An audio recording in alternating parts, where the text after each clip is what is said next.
नमस्ते। आपका अरविंद गणेश दामले चैनल में स्वागत है।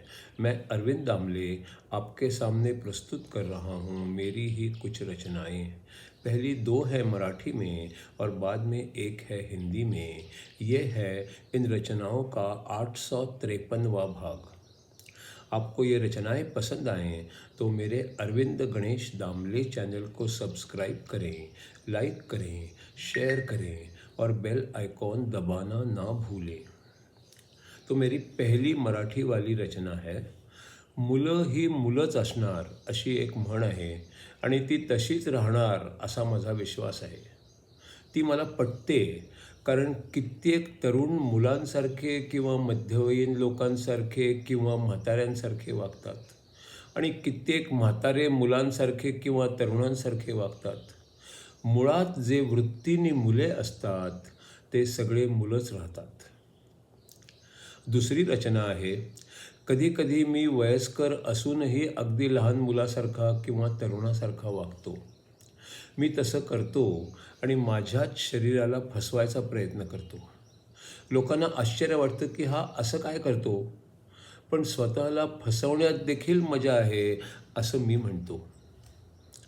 तीसरी जो रचना है वो है हिंदी में, निसर्गदत्त महाराज के उनके शिष्यों के साथ हुए संवाद का। ये है अगला 340वां सवाल। मैं श्री रमण महर्षि के आश्रम से अभी आ रहा हूँ। मैं वहाँ 2 महीनों तक था। वहाँ आपने कुछ आध्यात्मिक दृष्टि से खास किया? जहाँ तक मुझे याद है मैंने मैं कौन हूँ इस पर ही ध्यान दिया, उसी पर एकाग्र हुआ। आपने ये किस तरह किया? क्या शब्दों की मदद से किया? वहाँ की रोज़ की ज़िंदगी से बचे हुए हर पल मैंने मैं कौन हूँ इस सवाल को दोहराया और मैं हूँ इसका विचार किया। इसके दौरान कभी कभी मुझे बहुत सुखद भावनाओं का एहसास भी हुआ और तब मैं बहुत खुश था। फिर मैंने उसी अवस्था में रहने का प्रयास किया और क्या क्या करना है और क्या अनुभव है ये विचार पीछे धकेल दिए।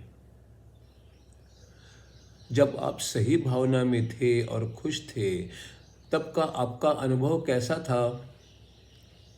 बस अंदरूनी शांति का अनुभव था वो। क्या आपको कोई ऐसा समय याद है जब आप बेहोश थे? हाँ, कुछ समय के लिए। बाकी समय में शांति का अनुभव कर रहा था, बाहरी भी और अंदरूनी भी। वो किस तरह की शांति थी? क्या वो गहरी नींद के समान थी? क्या वो बेहोशी की अवस्था जैसी थी? क्या वो हमेशा की तरह नींद की थी, या उस समय आपको सब कुछ महसूस हो रहा था जागृत अवस्था के जैसे? हाँ, एक तरह से नींद ही थी, पर उस समय भी मुझे कुछ कुछ महसूस हो रहा था। बुरी भावनाओं से मुक्त रहना महत्वपूर्ण है। इच्छा रहित, भय रहित और क्रोध रहित होना अपना महत्व रखता है। जब बुद्धि इन सब से मुक्त हो जाती है तो अपने आप सब कुछ अच्छा होने लगता है। जब कपड़ों को नमक के पानी में भिगो कर रखते हैं तो कपड़ा साफ हो जाता है। उसी तरह बुद्धि को अपेक्षा, इच्छा, भावना और मतों से मुक्त कर दिया जाता है तो बुद्धि भी साफ हो जाती है। अगर आप शांति से रहें और सब कुछ देखते रहें तो अंदर से कई चीज़ें बाहर आ जाती हैं और फिर सोच और बुद्धि साफ हो जाती है। आपको खुद की भी चिंता नहीं करनी। कुछ होता है तो उसके कारण आपको कुछ भी नहीं करना। जो मन की शांति की अवस्था होती है उसे ही बनाए रखना। वो भी कभी कभी आती जाती रहती है। आत्मा को जगाना ही सबसे बड़ा काम होता है, और हम सचमुच कैसे हैं ये बुद्धि को महसूस होना, यही बातें तो आखिर में महत्व रखती हैं। क्या आत्मा का स्व और रोज़ की जिंदगी का स्व दोनों एक साथ रह सकते हैं? हाँ, सिर्फ आदमी एक अच्छा अलिप्त देखने वाला बन सकता है, और जो जो कुछ दिखता है उससे अलग रह सकता है, क्योंकि जो भी दिखता है वो कुछ भी सत्य नहीं है। जो देखने वाला है उसे मैं हमेशा देख सकता हूँ और बार बार देख भी सकता हूँ। इसका उत्तर है, आप हमेशा जो दिखते हैं उसे देख सकते हो, पर आपको देखने वाला है उसे नहीं देख सकते। खुद देखने पर आपको कुछ मालूम हो सकता है, पर तर्क से कुछ भी समझ में नहीं आ सकता। आप क्या नहीं हो ये मालूम कर सकते हो, पर क्या हो ये मालूम नहीं कर सकते। आपके शरीर का अस्तित्व आप सच मानकर चलते हो, पर शरीर भी तो कुछ समय के लिए ही होता है। जो भी आप देखते हो वो सब बुद्धि की सतह पर ही होता है।